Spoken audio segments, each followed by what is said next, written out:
Bonjour et bienvenue sur cette vidéo. Alors une vidéo un petit peu spéciale comme hier, puisqu'en réalité, initialement, elle s'adresse à un de mes groupes, le groupe de coaching niveau 1, sur lequel on travaille cette semaine autour de thématiques réflexives, notamment les préjugés, c'est ce que l'on va évoquer aujourd'hui.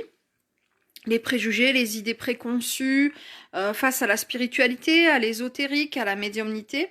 Mais aussi, on va travailler, nous, cette semaine sur l'ego spirituel, sur la notion de congruence, sur l'authenticité. Voilà, on va essayer un petit peu de débroussailler tout ça. Parce que moi, je trouve important dans notre pratique de se remettre régulièrement en question.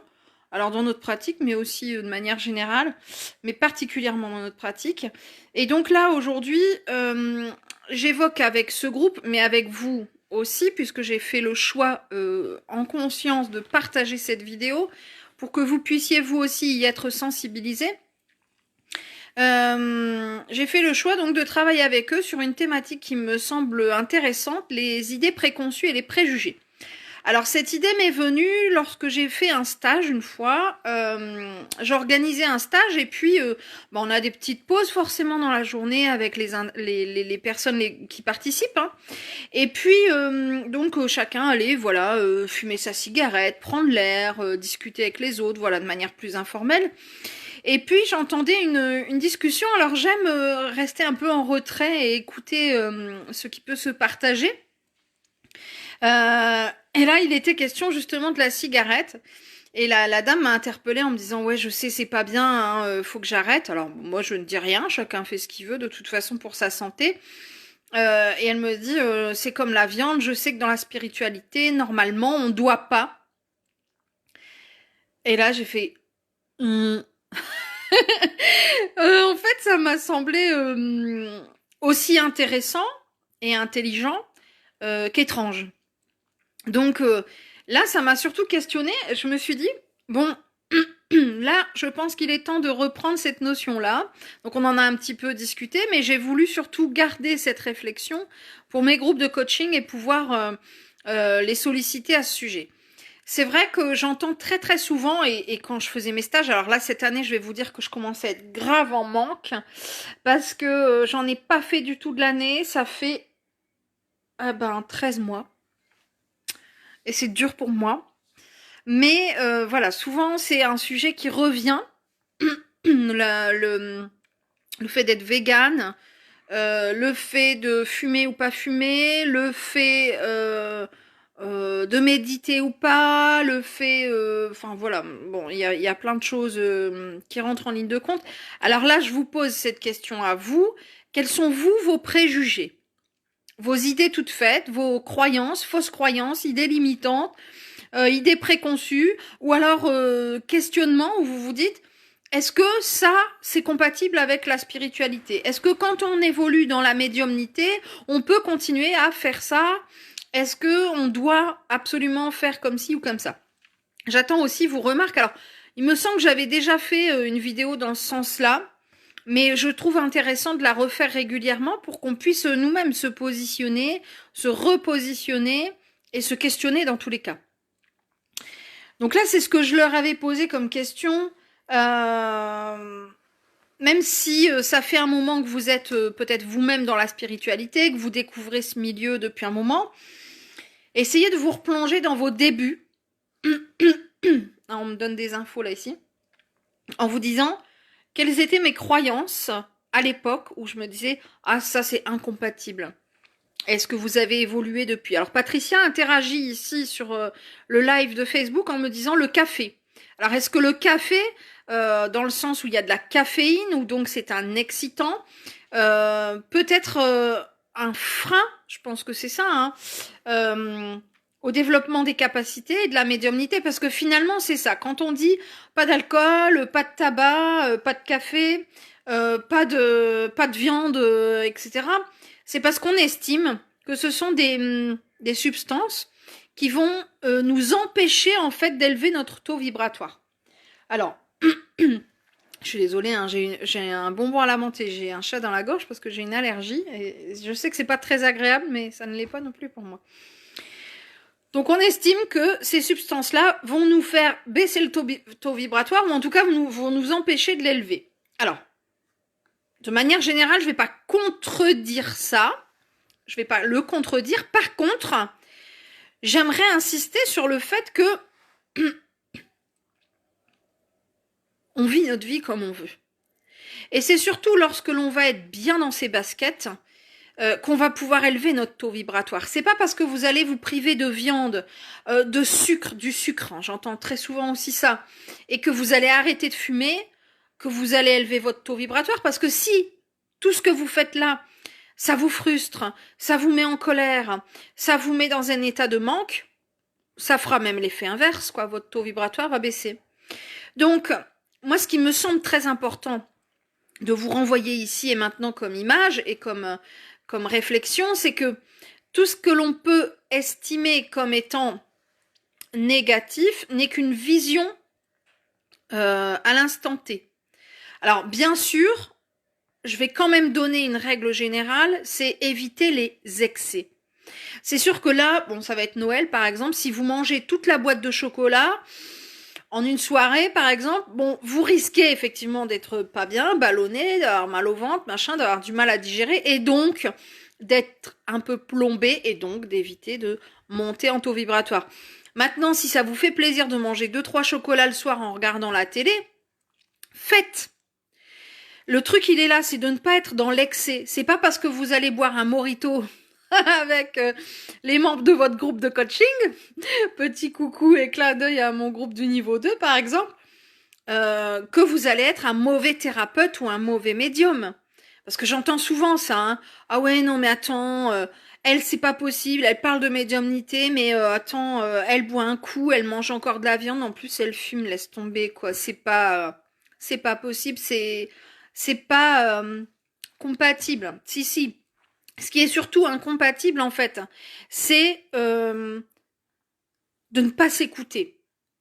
Donc, plus on va être dans la congruence, et c'est ce que je vais évoquer, Alexis qui me dit, je vois pas de quoi tu parles. Bisous, Alex. Tant qu'on est dans la congruence, et on va l'évoquer avec mon coaching niveau 1, c'est un terme qu'utilise beaucoup Arnaud Rioux et que j'aime énormément, et le terme est Arnaud. Tant qu'on est dans la congruence, c'est-à-dire je fais ce que je dis et je dis ce que je fais, c'est-à-dire être authentique avec soi-même, être aligné, c'est ok. En fait, c'est ça, le but du jeu dans la spiritualité, c'est l'alignement. Il faut pas oublier qu'on est des êtres incarnés, on est sur Terre, d'accord ? On a aussi droit au plaisir terrestre. Moi, j'entends aussi des gens qui parlent du tantrisme et de l'abandon quasi des plaisirs charnels pour s'élever dans la spiritualité. Moi, j'ai envie de vous dire, alors là, que dalle, hein. C'est mort de chez mort. Ni ça, ni la viande, ni le chocolat, moi, c'est pas possible. Et c'est hyper important parce qu'en fait, il faut comprendre que tout ce qui va nous mettre en joie va nous faire élever au niveau vibratoire.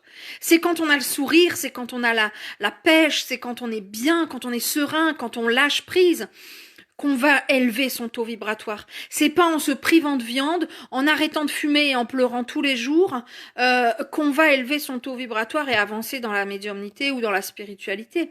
C'est pas comme ça qu'on va ouvrir nos canaux. Parce que moi, j'ai des gens qui sont encore dans cette croyance limitante qu'il faut se priver de certaines choses pour pouvoir ouvrir sa clairvoyance ou sa clairaudience. Mais que nenni, hein. Niet, hein. Là, je préfère vous le dire clairement. Donc, je reviens à nouveau sur ce que j'ai évoqué tout à l'heure. On va éviter les excès. Excès d'alcool, excès de bouffe, etc. Et je suis d'ailleurs pas la mieux placée pour vous le dire, puisque je suis en surpoids. Mais quand même, donc on va éviter les excès de manière générale. Et on se fait plaisir. Parce que le but du jeu, c'est ça. C'est d'être incarné dans la joie. Donc, on va faire ce qui nous met en joie. Et c'est vraiment là que je veux arriver avec vous. Je veux vous amener vers cette réflexion de manière générale que... Alors là, je parle pas que de l'alcool, de la viande, du chocolat ou autre, mais de manière générale, pour pouvoir avancer dans la spiritualité, pour pouvoir développer ses capacités, pour pouvoir être vraiment aligné avec son âme, avec sa mission de vie, etc., il faut faire ce qui nous fait du bien. Il faut prendre des choix conscients. Alors, j'aime beaucoup, par exemple, le mouvement des végétariens. Alors, comment ils appellent ça végétariens modérés ou végétariens, je sais plus quoi. C'est-à-dire que c'est des gens qui privilégient, par exemple, la nourriture vivante, mais qui vont, de temps en temps, lors des repas de famille ou lorsqu'ils en ont envie, se laisser tenter, j'ai envie de dire, par un morceau de viande. Et je trouve ça hyper juste, quoi. C'est ma façon de voir les choses, attention, hein. Je dis pas que le reste ne l'est pas. Je dis que moi, là, tout de suite, maintenant, dans l'instant, c'est ce qui me parle le plus. Parce que je trouve que voilà, c'est vraiment être ouvert, rester ouvert au monde, etc. Et je pense que de manière générale, celui qui est végétalien, par exemple, et qui ne va manger que des fruits et légumes, si c'est juste pour lui, si vraiment il se sent bien quand il fait ça, là, c'est ok, là, il est aligné. Vous comprenez? Celui qui arrête de fumer du jour au lendemain, parce que d'un seul coup, ça le dégoûte et que il se voit redécouvrir le monde d'une autre façon, là, il est aligné. Et là, c'est juste. Par contre, moi, par exemple, moi, ça a été l'inverse. Je ne fume pas. Et pourtant, depuis juillet, août, je fume de temps en temps. Alors, je vais en fumer. Hier, j'ai pas fumé du tout. Allez, je sais pas, dans une semaine, je vais en fumer 4 ou 5. C'est mon petit moment de plaisir en ce moment. Certains vont me dire, ah, mais fais pas ça, il faut pas. Je m'en fous. Je fonce et j'écoute rien, premièrement. Et puis deuxièmement, voilà, c'est en ce moment, je trouve que ça me fait du bien. J'arrive à me détendre, à me connecter comme ça. Eh ben, c'est formidable. Et puis je marche aussi beaucoup, je médite, je fais plus de soins. Et puis dans un mois ou dans un an, ça sera autre chose. Et c'est hyper important de comprendre ça, c'est que plus on est aligné avec ses choix. Alors quelqu'un dit oui, une bonne entrecôte avec des frites, et bah oui, voilà, si aujourd'hui ça vous fait plaisir, et moi quand je vais au resto, si un jour j'ai encore la chance d'y aller, petite blagounette entre parenthèses, eh ben je demande 2 fois de la sauce, parce que j'adore ça, je kiffe, je me régale avec ça. C'est mon plaisir. Alors ouais, après je vais être un peu lourde, ouais, je vais être un peu fatiguée, mais en tout cas dans l'instant comme ça a été un de mes plaisirs. Ça m'empêche pas pour autant après, le lendemain par exemple, de faire une méditation, de réussir à me connecter au plan céleste. Ce qu'il y a, c'est que voilà, il faut être absolument en accord avec soi-même. Et je pense que c'est l'une de nos plus grandes missions d'ailleurs, et c'est ce qui est pas forcément toujours le plus simple. C'est être en accord avec soi, sans faire pour les autres, sans faire en pensant d'abord à l'autre. Et c'est pas simple, du tout. Du tout, du tout, du tout.